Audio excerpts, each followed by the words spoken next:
Hello everyone, welcome to English education. Students, आज हम पढ़ने वाले हैं क्लास 11th की हॉर्नबिल बुक से सेकंड पोएम, जिसका नाम है द लबनम टॉप। लबनम क्या है? ये एक पेड़ है, a hanging tree with yellow flower. इस पे येलो कलर के फ्लावर्स आते हैं, बड़े बड़े, बहुत सुंदर सा पेड़ होता है। तो इसके टॉप की बात की जा रही है, यानी कि जो सबसे ऊंचाई की बात की जा रही है। और इसके राइटर हैं टेड ह्यूज। यहाँ पर पोएट का नाम है टेड ह्यूज। पोएम के बारे में आपको थोड़ा सा बता देती हूँ। सबसे पहले मैं, ये जो पोएम है एक छोटी सी पोएम है जिसमें वाइल्ड लाइफ के बारे में बताया गया है। जो लबनम ट्री है वो बिल्कुल साइलेंट और स्टिल खड़ा हुआ है और उस पर एक घोंसला बना हुआ है जो लिटिल मदर बर्ड का बना हुआ है, और बर्ड का नाम गोल्डफिंच है। गोल्डफिंच बर्ड है जिसने वहाँ पर घोंसला बना रखा है। और वो क्या करने वहाँ पर आती है? वो अपने बच्चों से मिलने, उन्हें फीडिंग कराने के लिए वहाँ पर आती है। पहले वो एक एंड पर बैठ जाती है ब्रांच के और एक सिग्नल देती है, वो साउंड देती है जिससे उसके जो यंग वन होते हैं, यानी कि जो बच्चे होते हैं, वो पहचान जाते हैं कि ये हमारी मदर की साउंड है। और वो जो है चहचहाना, एक साथ चहचहाना शुरू कर देते हैं किंजन की तरह, यानी कि बहुत तेज़ आवाज़ आने लगती है। जो बर्ड है वो बहुत अलर्ट है, बहुत सावधान है और बहुत ही ज़्यादा चौकन्नी है। वो धीरे धीरे अपना रास्ता बनाती है अंदर जाने के लिए, क्योंकि उसने जो घोंसला बनाया है वो थिक लीफ के बीच बनाया हुआ है। तो वो धीरे धीरे वहाँ पर पहुँच जाती है। उसका पर्पस केवल क्या होता है कि अपने बच्चों से मिलना और उन्हें फीडिंग कराना। ये सब करने के बाद वो आसमान में उड़ जाती है। तो स्टार्ट करते हैं हम यहाँ से पोएम को। यहाँ लाइन टू लाइन हम पढ़ेंगे, सभी वर्ड्स का मीनिंग जानेंगे। अगर आपको वीडियो अच्छी लगे तो एक लाइक ज़रूर करें। The laburnum top is silent quite still. जो लबनम पेड़ का जो टॉप है वो बिल्कुल साइलेंट है, बिल्कुल पेड़ शांत खड़ा हुआ है। In the afternoon yellow September sunlight. अब यहाँ पर टाइम दिया गया है, कब? In the afternoon. आफ्टरनून में वो बिल्कुल येलो दिखाई दे रहा है पेड़, और सितंबर का महीना है और सूरज का प्रकाश जो है फैला हुआ है। A few leaves yellowing. कुछ पत्तियाँ उस पेड़ की पीली हो गई हैं। All it's seeds fallen. और उसके सभी जो बीज हैं पेड़ के वो गिर चुके हैं। देखिए, एक बार फिर देख लेते हैं। तो यहाँ पर कहा गया है कि जो लबनम टॉप है वो बिल्कुल साइलेंट है, बिल्कुल स्थिर खड़ा हुआ है पेड़। और कब की बात है? ये आफ्टरनून की बात है, सितंबर का महीना है और सूरज की रोशनी वहाँ पर गिर रही है। कुछ पत्तियाँ पीली पड़ गई हैं और सभी जो बीज हैं वो पेड़ से गिर चुके हैं।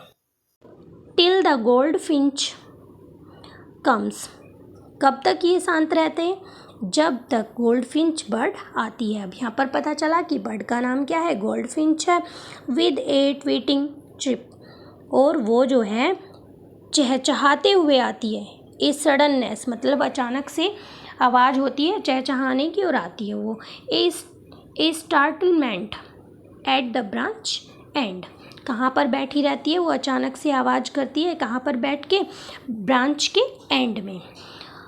Then sleek as a lizard. Sleek का मतलब है यहाँ पर शाइनी, और वो किस तरह से चमक रही है? जैसे कि एक लिजार्ड होती है। एंड अलर्ट, वो बहुत सावधान है। एंड एब्रप्ट, एब्रप्ट का मतलब होता है चौकन्नी, और वो बहुत ज़्यादा चौकन्नी होती है उस टाइम पर। She enters the thickness and a machine starts up. वो क्या करती है? वो जो थिकनेस है, जहाँ पर नेक्स्ट बना हुआ है, वहाँ पर जाती है, एंटर करती है पेड़ के बीच से, ब्रांच से। और तभी ऐसा लगता है जैसे कि एक मशीन शुरू हो गई हो, किसी मशीन का इंजन शुरू हो गया हो। Of चिटरिंग्स and A tremor of wing. Tremor means होता है फड़फड़ाना। और आवाज़ किसकी आती है? चहचहाने की आती है, पंखों के फड़फड़ाने की आती है। And ट्रेलिंग्स।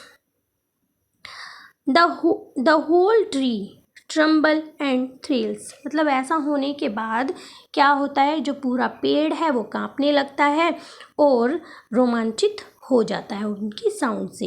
It is the engine of her family. It यहाँ पर बर्ड को कहा गया है, गोल्ड फिंच को कहा गया है। जो गोल्ड फिंच है वो एक इंजन की तरह काम करती है अपनी फैमिली के लिए। इट स्टॉक्स इट्स फुल, उनका स्टॉक फुल करती है। स्टॉक का मतलब है यहाँ पर उनका पेट भरती है पूरा। Then flits out to a branch end, और फिर क्या करती है वो बाहर चली जाती है यानी कि ब्रांच के एंड पर बैठ जाती है। Showing her barred face identity mask. यहाँ पे आइडेंटिटी मास्क इसलिए कहा गया है क्योंकि उसके फेस के ऊपर एक काला धब्बा होता है जो मास्क की तरह दिखता है। तो क्या दिखाती है वो अपने फेस के ऊपर जो काले रंग का मास्क है उसे दिखाती है। अब फिर से देख लेते हैं इस पूरे पैराग्राफ को। यहाँ पर आपने ऊपर पढ़ा कि जो ट्री है वो बिल्कुल साइलेंट रहता है। अब यहाँ पर सेकंड पैराग्राफ में बताया गया है कि वो कब तक साइलेंट रहता है, जब तक कि गोल्ड फिंच बर्ड नहीं आती है तब तक वो शांत रहता है।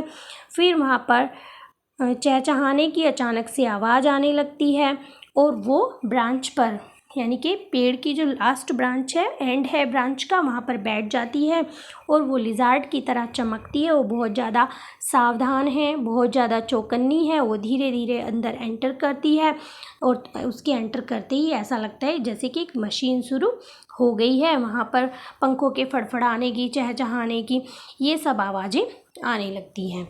जो पूरा ट्री है वो कांपने लगता है और रोमांचित हो जाता है। और जो बर्ड है वो अपनी फैमिली के लिए एक इंजन का काम करती है और वो उनके पेट को भरती है। और ये सब करने के बाद वो वापस ब्रांच पर आती है और अपने फेस की आइडेंटिटी मास्क दिखाती है और उड़ जाती है। आगे देखते हैं। दैन विद एरी, एरी का मतलब यहाँ पर है अजीब। डिलीकेट व्हीसल चिप विस्परिंग, कहा जा रहा है कि फिर क्या होता है कि वो एक अजीब सी आवाज़ में व्हीसल की तरह चहचहाने लगती है। वो धीरे धीरे, विस्परिंग का मतलब है धीरे धीरे फुसफुसाना, और वो जब वो बाहर आती है तो उसकी आवाज़ जो है थोड़ी अजीब हो जाती है। वो धीरे धीरे फुसफुसाने और व्हीसल की आवाज़ में यानी कि जैसे सीटी बजती है हल्की, उस तरह से चहचहाने लगती है। She launches away towards the infinite, और क्या करती है वो इन्फिनाइट का मतलब यहाँ पर कहा गया है कि अनंत आसमान में, और फिर वो अनंत आसमान में उड़ जाती है यानी कि जिस आसमान का अंत नहीं है, जिस आकाश का अंत नहीं है, वो उस तरफ उड़ जाती है। And the laburnum subsides to empty, और जो लबनम ट्री है वो पहले की तरह ही शांत और खाली हो जाता है। फिर से देखते हैं इन लाइंस का। तो यहाँ पर बताया गया है कि ये सब काम करने के बाद जो बर्ड है वो बाहर की तरफ आती है और अब उसकी जो आवाज़ है वो पहले जैसी नहीं है, उसमें चेंज आ जाता है। वो धीरे धीरे व्हीसल की तरह फुसफुसाती है और वो खुले आसमान में, अनंत आसमान में उड़ जाती है और जो ट्री है वो पहले की तरह शांत हो जाता है। तो यहाँ आपकी पोएम होती है कंप्लीट। अगर आपको अच्छी लगी है पोएम तो एक लाइक ज़रूर करें। अगर आप चैनल पर पहली बार आए हैं तो चैनल को सब्सक्राइब करें। तो मिलते हैं अपने नेक्स्ट टॉपिक में, तब तक के लिए बाय बाय।